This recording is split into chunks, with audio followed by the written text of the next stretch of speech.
have to have all the answers all the time. That's like almost cussing at somebody. You don't have to have all the answers all the time. Some of us struggle with not having the details, and we're disgusted with ambiguity. Some of us, like me, I'll give you an example, me. I love having details. I'm a detail-oriented type of person. But there are some days where I have to tell God, I trust you more than I trust the details. And if that means for these moments, I have to live in a state of ambiguity, as long as you are in control, I'm okay with that.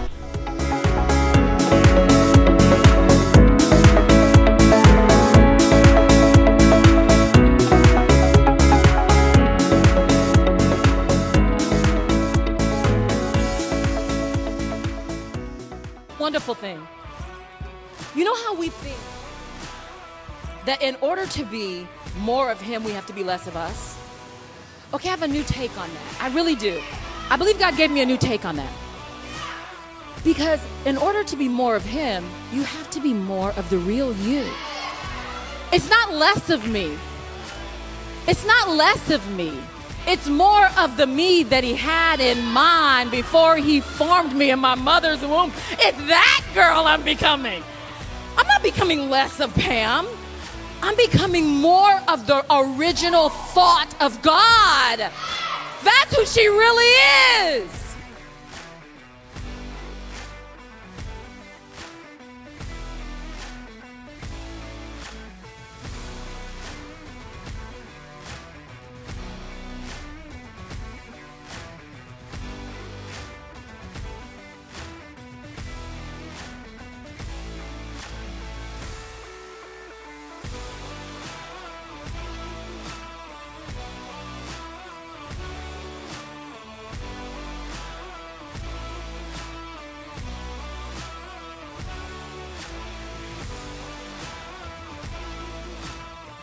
And I'm excited to bring on my sister, Sister Jessica Robinson. What's going on, sis? Hello. Thank you for having me. I'm so excited to be here. And we're so excited about the chance for you to be able to be a part of what God is doing with us. And I'm excited to be able to share you with the world. I've been kind of stingy with you for a while now. But for those of you that do not know, Jessica, you're going to learn very, very quickly that Jessica is a gift to the body of Christ. Those of you that know her very well, you are familiar with the quality that she provides to anybody's life that she enters into. And I'm excited to share you with Christ Church and those that are watching tonight. Several years ago, I want to kind of start with the introduction, how stuff started. Sure. Several years ago, I had the opportunity, I think it may have been at CAMU first.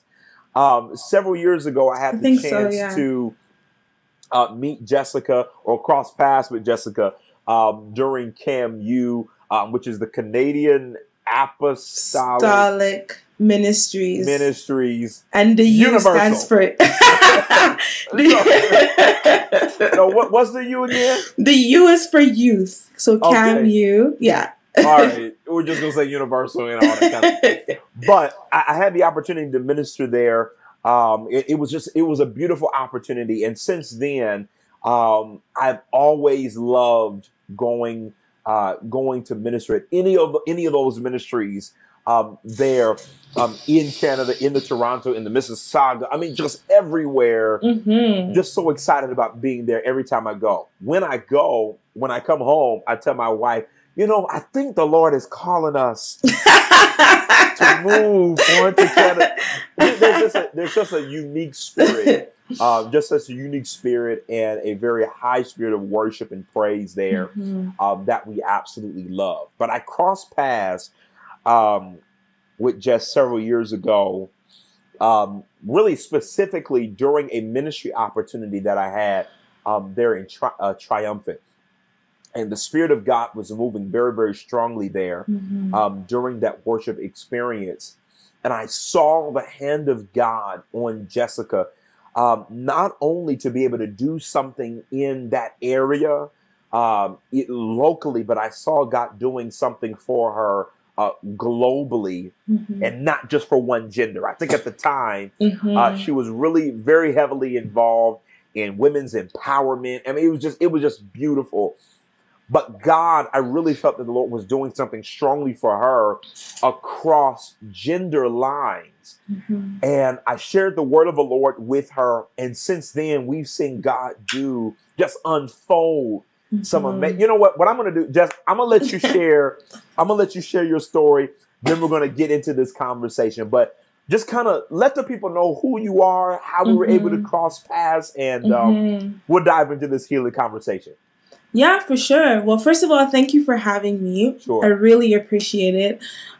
So to continue, so just so you guys know, I call Pastor James Tyson. I call him Tyson. I've been calling him that since we met. So, you know, and he's cool with it. So I'm going to continue to call him that. All good. So, so Tyson, I met Tyson, as you said, several years ago.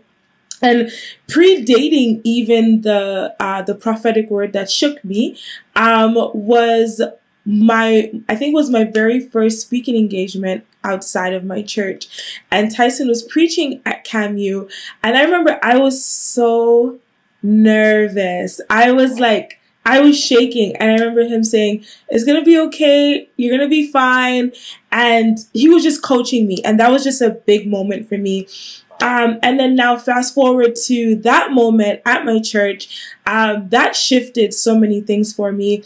I don't know if you remember, but you did the foreword for one of my books, This Generation. I was trying to find it, but it's in one of these books here.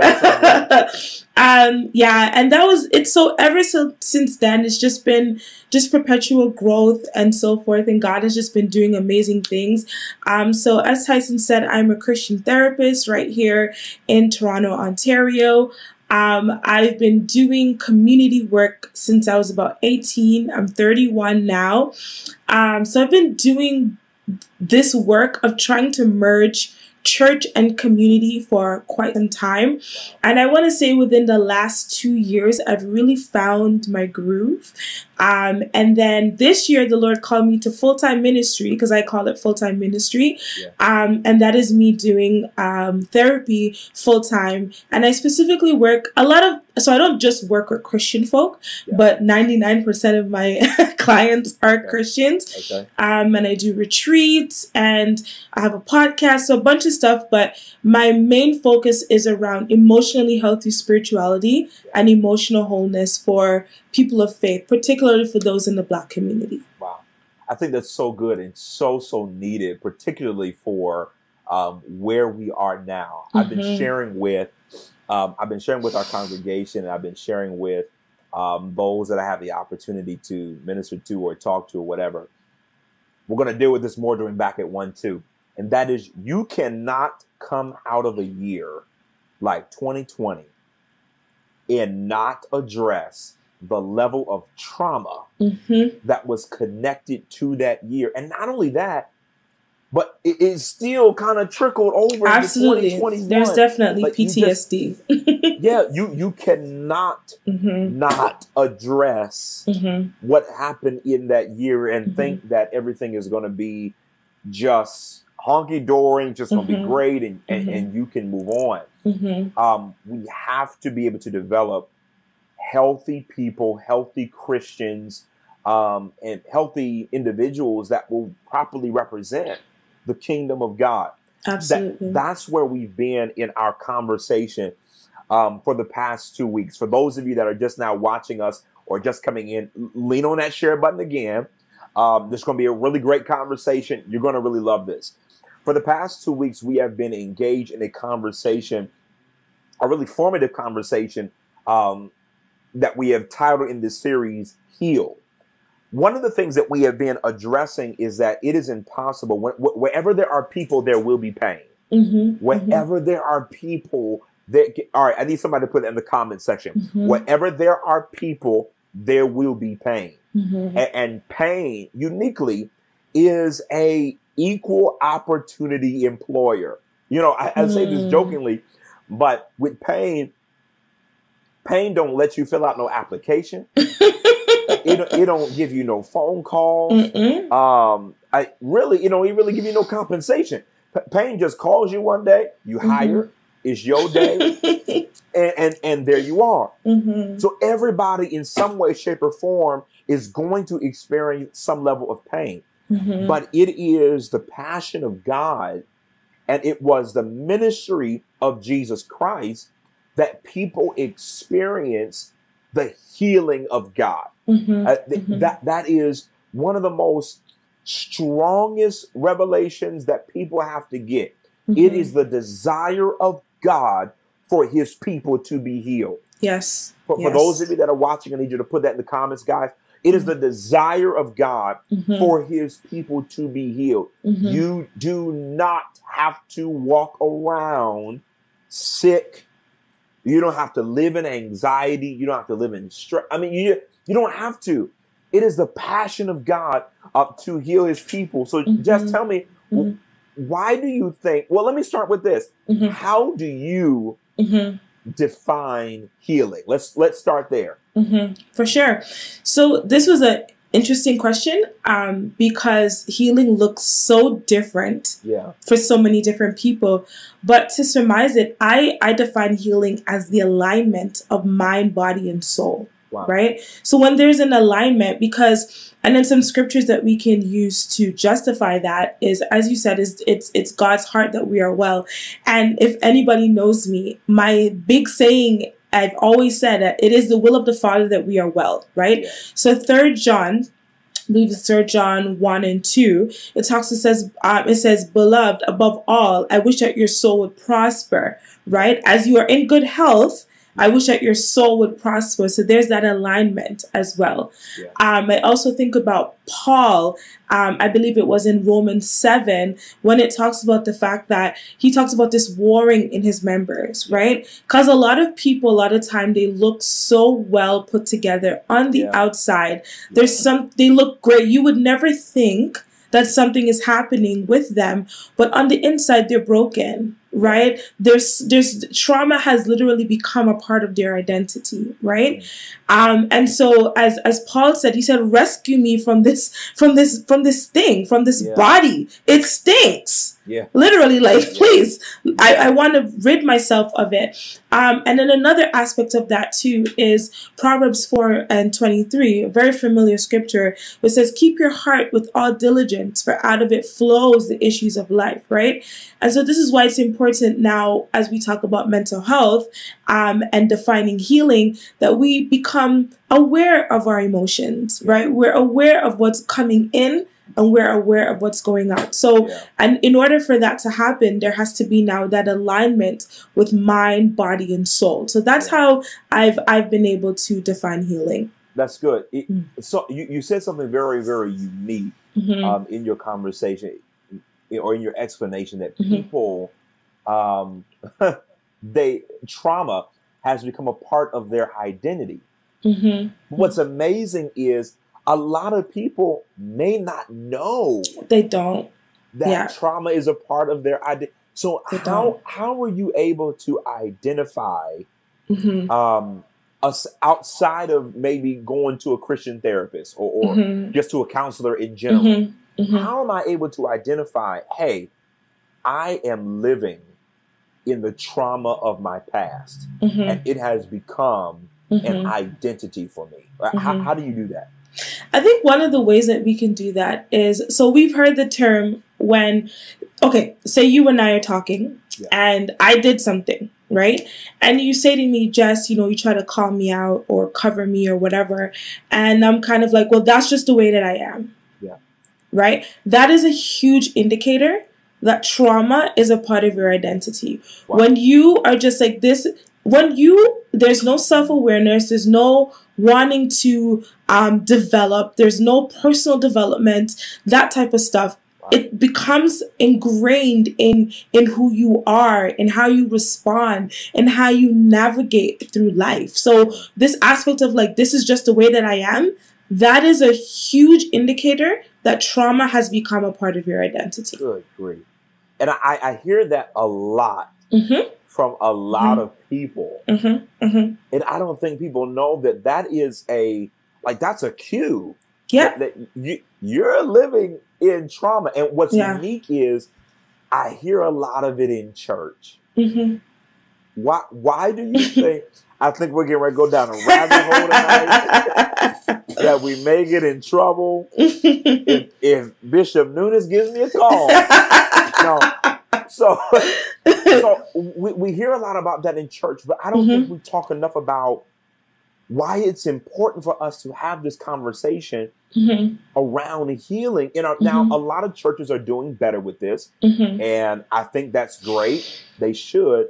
But in your opinion, why is it so important that we are having this conversation around healing? And why is it important that the church has this conversation around healing? I think first it's realizing that it is the will of the Father that we are well. Yeah. Like he wants us to be well. Like Jesus never came in contact with anyone that wasn't well and they left the same. Yeah. He healed every single one of them. Yeah. Every single one of them, right? So that's the first aspect. The second is that, especially particularly to the Black church, like we've all encountered some level of trauma. Yeah. Right? Whether it's racial trauma, whether it's intergenerational trauma, whether it's childhood trauma, there's some type of trauma that we've experienced. Yeah. Dr. Anita Phillips, who is my goals, I want to be like her when I grow up. She defines trauma as anything that shifts the way that we see ourselves, God, and others. Wow.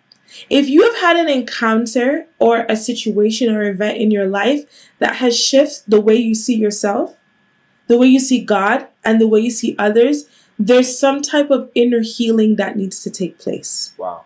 Right? There's some type of work that needs to take place. And why is it important for us as the church? I borrowed this from my friend, but it's such a powerful narrative. The church is like a hospital, right? It is a hospital for the sick. We see Christ exemplifying this as he was in the earth. But right now, the hospital beds are filled with saints. Wow. And we need to get out of the beds so that we can have people come in and be saved. Wow. Right? If we are consistently in the hospital beds, if we're not making room for the people in the world or for unsaved people, then what are we doing, right? I have this saying that I say, you know how they always say hurt people hurt people? Yeah. I say heal people heal people. Yeah. Right? When we have gone through our own healing encounters, we become like the woman of Samaria, where she says, come see a man. Yeah. He will tell you about your life, right? So I think that's why it is important for us, because when we haven't gone through our own healing processes and our own healing journeys, it is hard. And that's why, as we will go into this about the spirit of offense and all this type of stuff, that's why these things consistently come up, because we're not taking the time to reflect and to heal. Wow. I hope that you guys are really getting this, because a lot of us may be in those hospital beds that Jess is talking about, guys. One of the concerns that I'm seeing in our ministries is that we are doing an exceptional job with using our spirituality to cover our trauma, our pain, our offenses. We're going to talk about that in a minute, like you said. But do you think we're being too churchy, like, and not really dealing with things head on? And if so, how have you been able to, in your conversations, not just in church, but in outside conversations as well, how have you been able to kind of remove the mask from people's faces so that we can be honest and stop lying behind tongues and shout? And I mean, we huck and buck, but then you go out, and we see on Facebook, you're not okay. How are you dealing with that? Because what I believe you're doing, like you said, is a ministry. So how are you dealing with that thing head on so that we can all be well? As you said, so to answer the question, yes, I do think we are over spiritualizing things. Yeah. And a lot of the times so in addition to us shouting and speaking in tongues, Rakanda Bohosha, we also need, and then we go to the altar, and convention after convention or conference after conference, we get hands laid on, and, we fall out or whatever, but then we go back to the same thing. And I think it's also a lack of proper teaching that we've been over spiritualizing a soul issue. Yeah. Right? So, yes, the spirit is fine, but there's also the aspect of over spiritualizing a soul issue. There is something that is going on deep down in your soul from childhood. There's a seed that is planted there that needs to be uprooted, and it needs to be attended to. So it's kind of like, okay, why am I going to the altar and nothing is changing?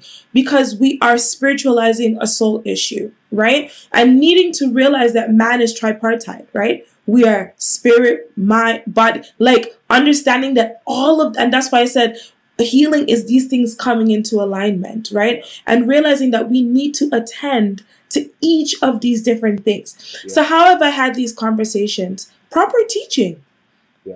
Right? Proper teaching of the word.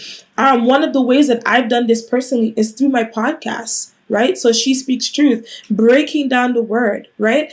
And I'm a big proponent of emotionally healthy spirituality. And I don't know if you've ever read the book. This is by Pete Scazzero. So he has Emotionally Healthy Spirituality. You will love this book, Tyson. And there's Emotionally Healthy Leadership. Such a good book. And one of the things he talks about is that you cannot be spiritually mature and emotionally immature. Good grief. Wow. Right? So for a lot of us, we are spiritually mature, but we're like 2. Because we don't know how to navigate through our emotions. If somebody steps on we're ready to hype up and all. And I understand, quote unquote, the reaction, I guess, but it's not being able to reflect on that. Yeah. We don't practice contemplation.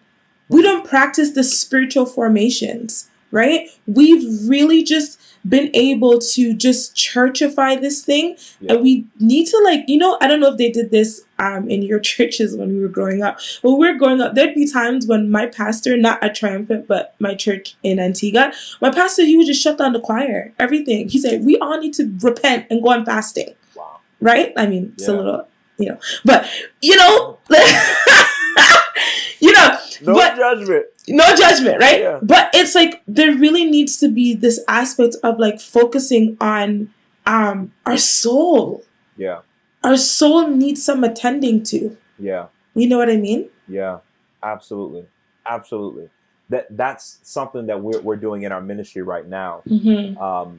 Several of our leaders right now we've instituted something in our ministry called Summer Break, which is an opportunity for those in our key leadership roles for them to take about 2 to 4 weeks to rest, to regroup, to refresh their minds, because the dangerous thing that I'm finding is it's becoming more and more common for people to continue to pour from an empty cup. Yes. And they call it grinding. And yes. I don't, up all night on my grind. No, that's stupid. It is. Go to bed.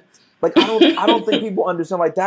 That's not cool. No. That is not cool. No. And we have to find a way, like you said, for us to be able to heal our souls. I'm noticing a common thread between what you're saying.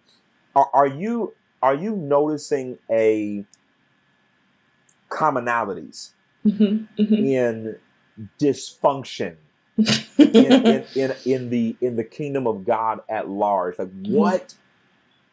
What commonality, what dysfunction is just getting under your skin right now? Oh my God, there's so many.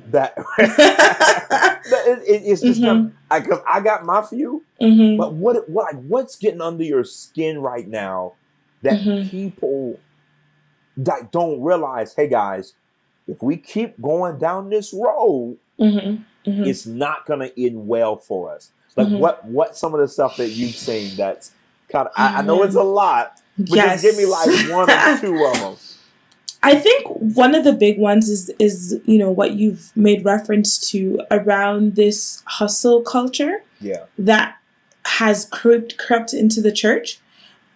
This aspect of like, I have to, particularly around ministry leaders, especially, well, I shouldn't say especially young. I think we inherited it, to be honest, from the generation before us. Okay. This hustle of I have to do this, I must do this. Like it's a grind that leads to burnout. Wow.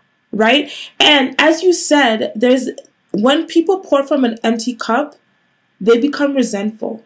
And then the burnout comes. Hold on, back up, because we're gonna break that down. You said people pour from an empty cup, they become resentful. Yes, then the burnout comes. Yes.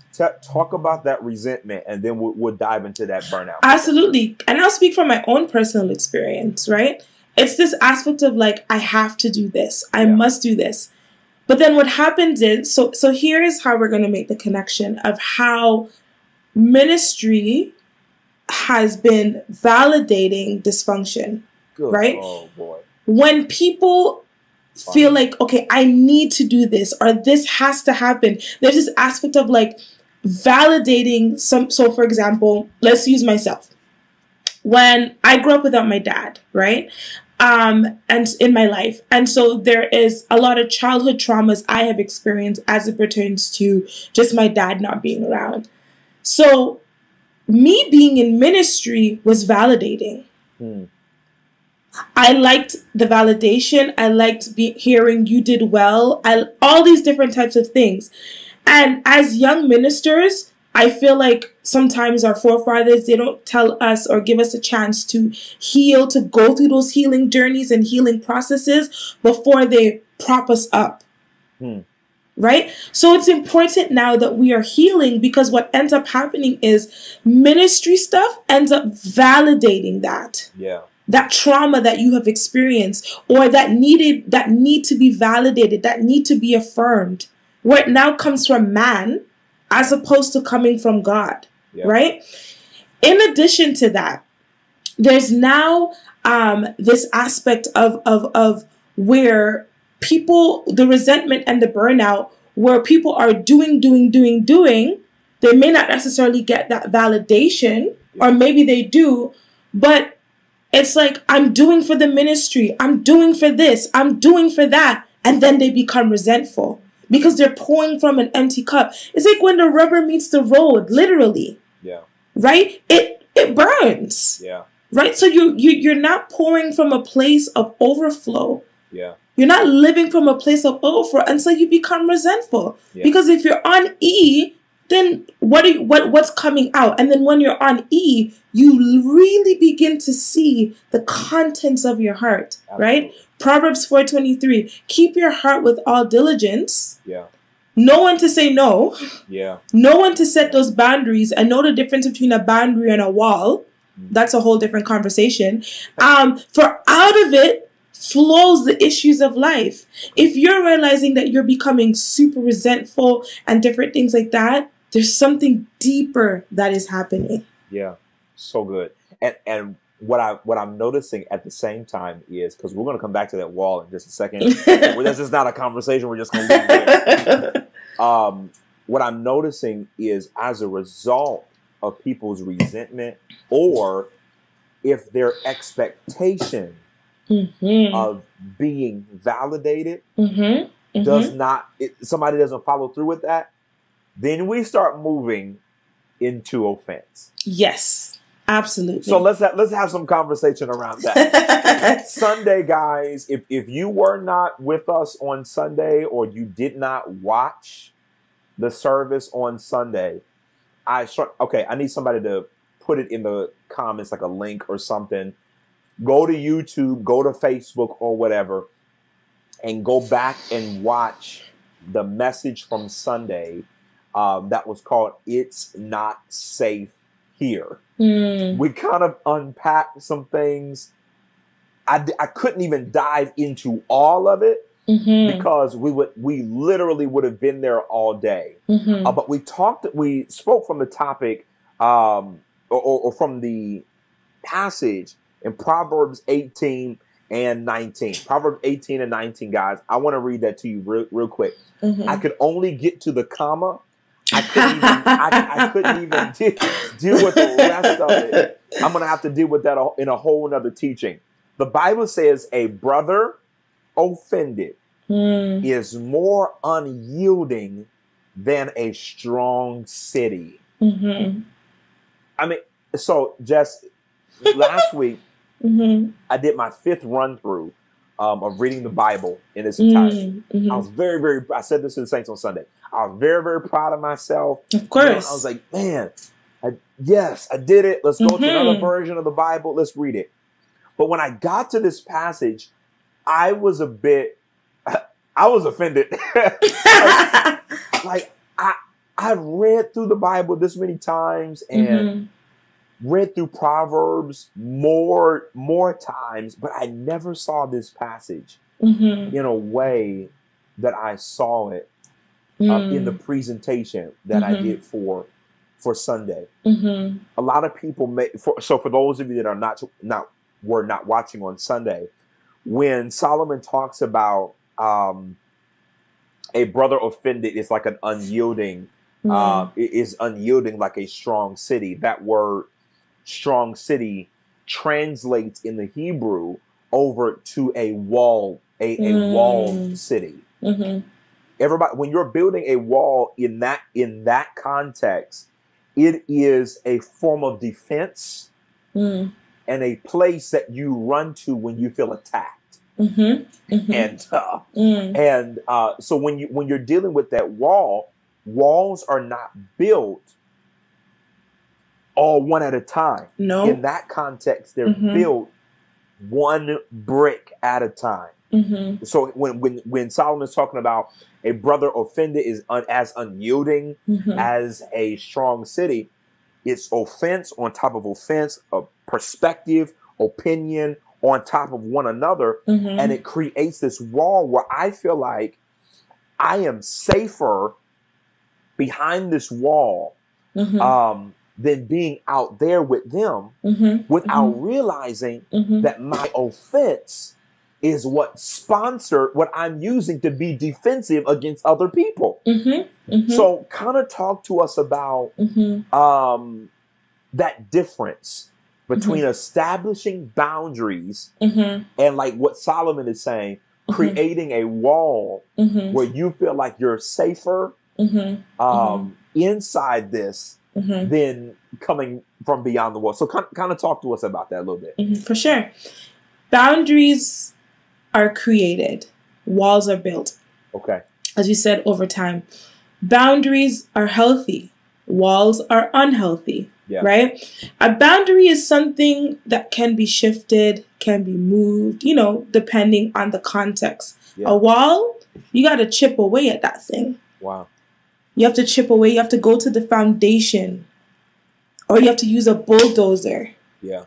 To move it away, right? Yeah. And that's the difference now between a boundary and a wall. And people often don't realize that. It's like, I'm building a boundary. Okay, this is my boundary. Don't cross my boundary, right? When really it's a wall. Yeah. It's a defense mechanism. Yeah. Right? Yeah. However, we have had to use defense mechanisms as coping mechanisms. Right? So a defense mechanism is really, in truth, a coping mechanism, right? So when you were a little girl, when I was a little girl, and they would say that I was fat, I'd be like, it's okay, I don't care. You can tell me I'm fat, whatever. That was my defense or my coping. But as I got older and somebody else says it, who are you talking to? Yeah. Are you good? Yeah. Type of thing, right? Yeah. Are you good? Like, who are you talking to? Yeah. And then now it becomes, why are you so defensive? Yeah. Because as a little girl, when you spoke to me in that way, I started to, because you said it doesn't develop just like right there. It starts developing in childhood. And that's why for me, as a Christian therapist, as just a therapist in general, I always start with the family of origin and childhood. Yeah. I always say, tell me about your family of origin. Tell me about your relationship with your mom. Yeah. Tell me about the relationship with your dad. Do you have siblings? Tell me about your relationship there. And generally, you'll get an aha moment. Mm-hmm. Because what ends up happening is those defense mechanisms were planted, those seeds were planted right then and there. But it was what you used to cope. Yeah. And so then now, one of the questions that I ask my clients all the time, and put this in the comment or write this down for yourself. Yeah. What is the vision that you have for this version of yourself? Wow. Right? Are we going to continue? We're not going to continue using the words, this is the way that I am. Yeah. Right? Because now we're on a journey of post-traumatic growth. Right? Life after trauma. Yeah. Right? What does that look like? Right? It looks like Christ has come that I may have life and have it more abundantly. Yeah. And because I have life more abundantly, I do not have to walk around with a wall. Yeah. I do not have to walk around like this. Because as you said, well, you said on Sunday, I'm not safe here.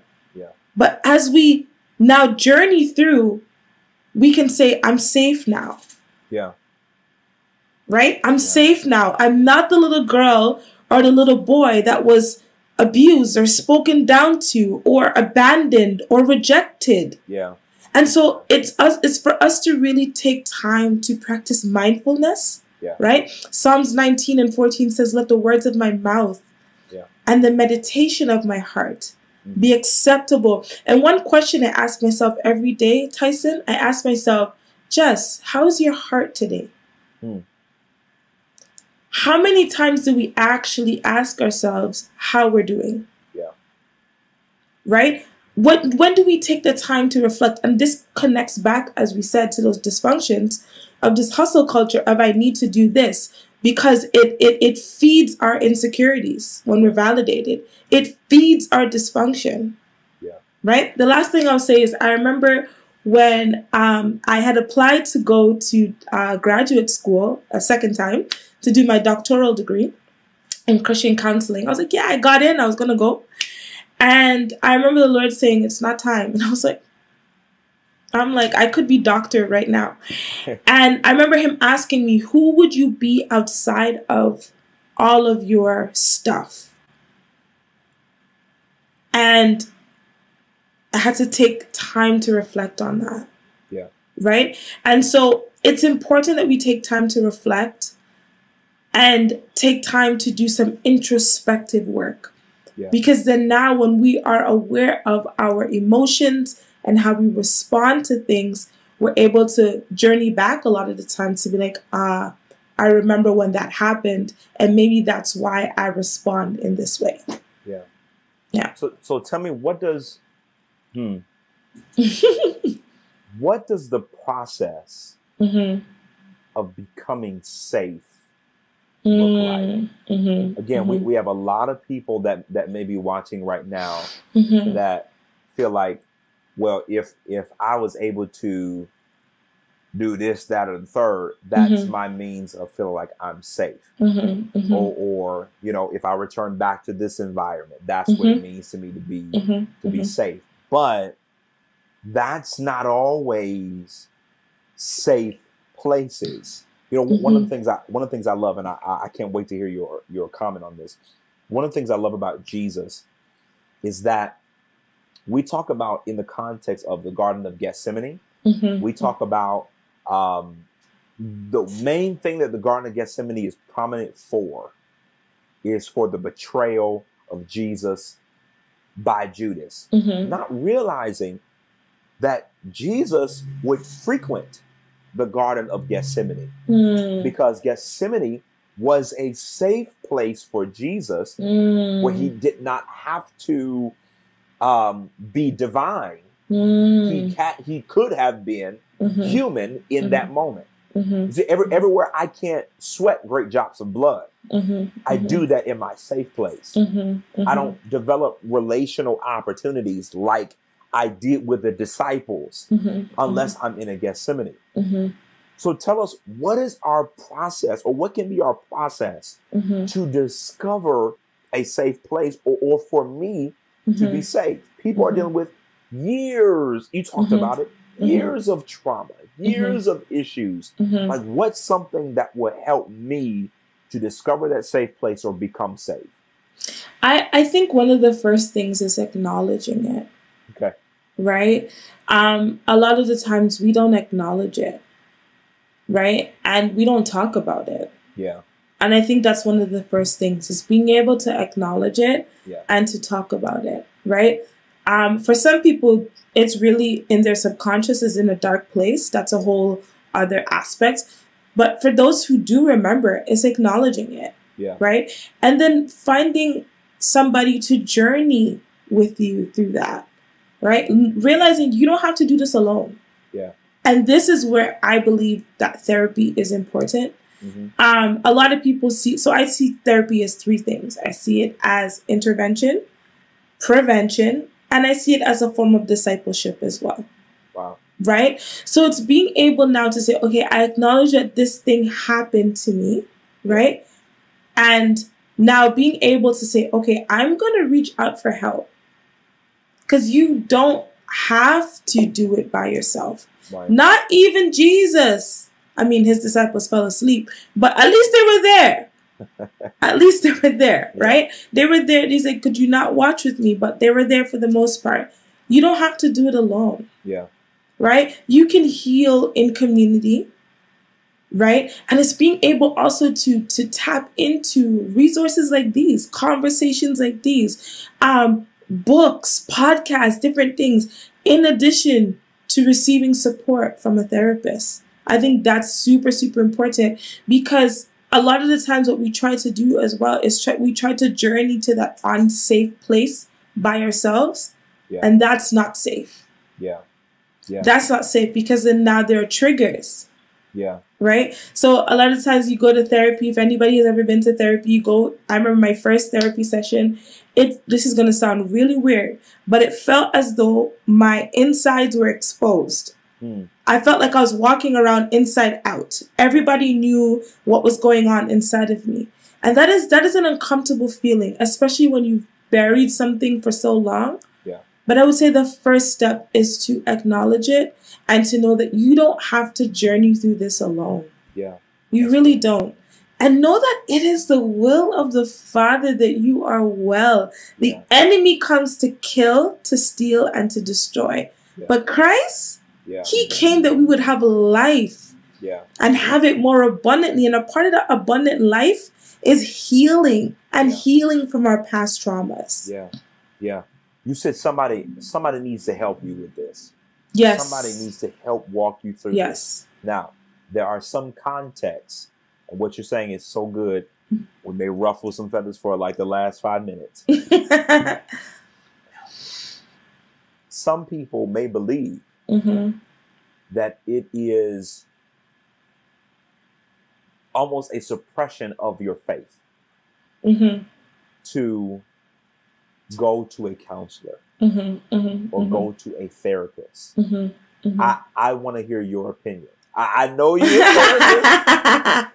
Absolutely. I know you're a therapist. If we're sitting in the room together and somebody says, you know what, I just don't feel like, I feel like I'm losing my faith if I just don't let the Lord. I'm just gonna let the Lord do it. What is your response to that? Absolutely. So I think the first thing is normalizing mental health. Yeah. Just normalizing it, right? Realizing that mental health is just as important as our physical health, right? Everybody has mental health, right? Everybody has physical health. Everybody may not have good mental health, but everybody has mental health, right? Because mental health is different from mental illness. Very different things, right? So the first thing is to normalize. I would ask the person, do you have a mind? Do you have emotions? Yes, of course, right? And then I would ask them also is, if something happened to you, so you broke your arm or your foot, would you just let the Lord heal you? Right. Like, or are you going to take the medication and are you going to go to the doctor? Yeah. They probably would say, I would take the medic. They would look at me like I'm crazy. Like, I'll take the medication and go to. It's the same thing with our mental health. Yeah. Right? That doesn't mean we lack faith. Yeah. In fact, Dr. Anita Phillips says that in order to be more spiritually powerful, we need to be emotionally whole. Yeah. Right? So when we are whole emotionally, we go back to the beginning of this conversation. We talk about heal people, heal people. Yeah. Right? We're able now to do so much more in the kingdom. Yeah. Right? So, of course, I'm probably biased. I don't see going to a counselor as lacking faith. I see it actually as more faith, if you ask me, because you're able to say, okay, God, give me the grace to heal, because I'll be the first to say healing is hard. Yeah.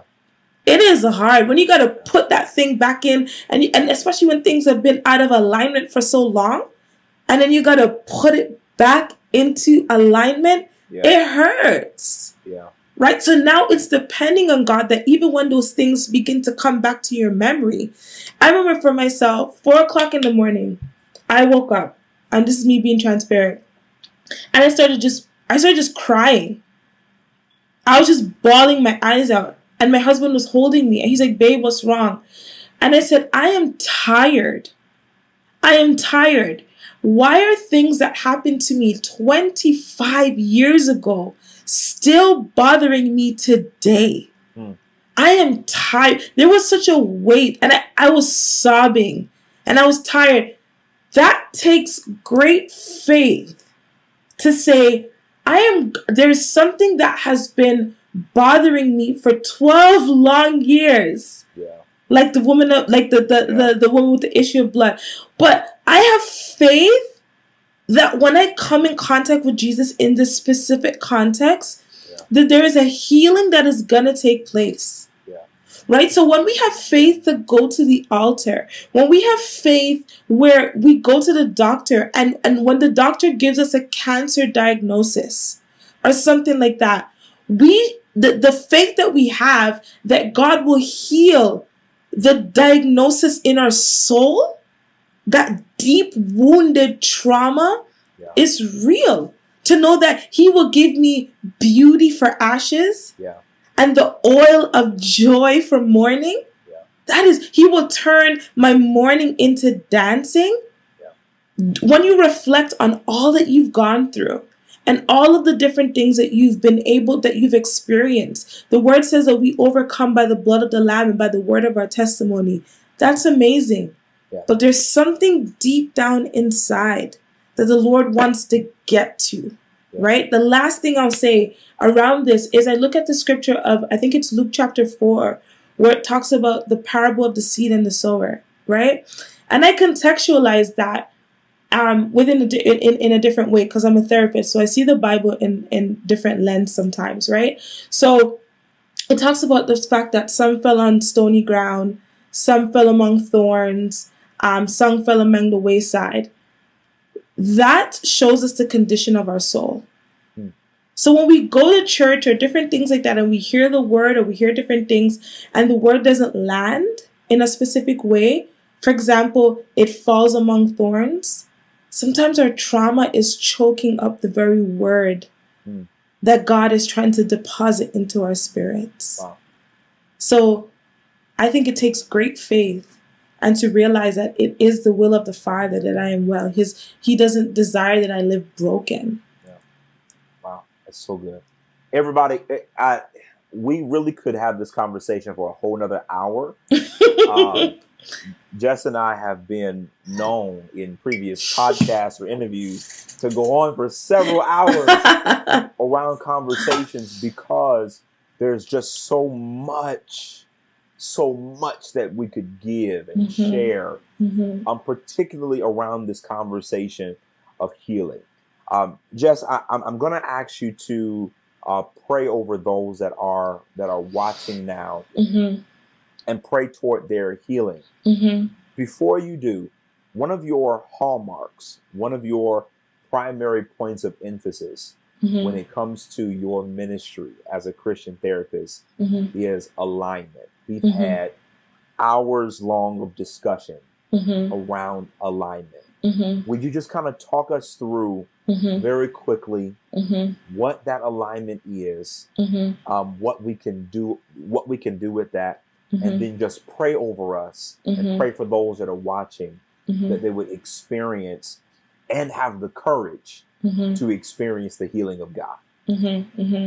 I think it really starts with being honest with ourselves, that things are out of whack, that things are not working together, that I'm dressing up, I'm coming to church, I'm leading ministry, I'm doing all these things, I'm showing up on social media, but on the outside I'm good, but on the inside I'm not well, right? On the inside I'm crying, on the inside I'm crying out for help, and I've been wearing a mask this entire time. Right. So I think it's important for us to be real with ourselves. I remember one time the Lord telling me, I can't bless who you pretend to be. A lot of times we are like that lizard. Is it called a chameleon? The one that changes to the color of the room. Yeah. A lot of us change to the color of the room. And that's a defense mechanism in itself because of the trauma we've experienced. We've had to do that. Yeah. Right. But my advice and my heart is that you become real with yourself and realize that this thing is affecting me. And here's the wonderful thing. You know how we think that in order to be more of him, we have to be less of us? Okay, I have a new take on that. I really do. I believe God gave me a new take on that. Because in order to be more of him, you have to be more of the real you. It's not less of me. It's not less of me. It's more of the me that he had in mind before he formed me in my mother's womb. It's that girl I'm becoming. I'm not becoming less of Pam. I'm becoming more of the original thought of God. That's who she really is.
To have all the answers all the time. That's like almost cussing at somebody. You don't have to have all the answers all the time. Some of us struggle with not having the details, and we're disgusted with ambiguity.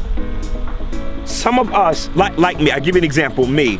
I love having details. I'm a detail-oriented type of person. But there are some days where I have to tell God, I trust you more than I trust the details. And if that means for these moments, I have to live in a state of ambiguity, as long as you are in control, I'm okay with that.